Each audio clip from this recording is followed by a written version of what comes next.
Iba-iba pala yung ano, ng kulay ng painter. Pagpipinting ngayon guys. Oh. Iba talaga yung veterano. Dito mo malalaman yung ano eh.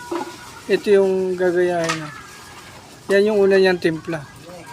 Yan yung pangalawa dahil aprobado na yan. Yan guys. Okay.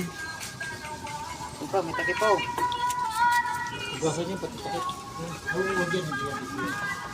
Yan po pala guys yung ginagamit namin pintura. Davis. Saka ano po, yung Boysen. May ibang Boysen din. Puros Davis pala. Okay, shoutout pala sa'yo Davis. Pahingi kami ng ano. Pahingi kami ng damit ha.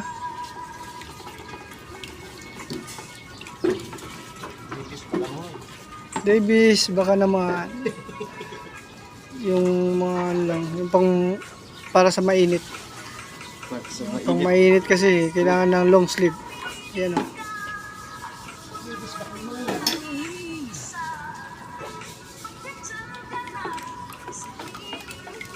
Comment na lang kayo guys kung tama yung timpla o hindi. Okay, thank you. Please like and share. Post the button. Shoutout ka pare. Shout out sa mga kakilala dyan. Ayun. Mga kaibigan. Yun.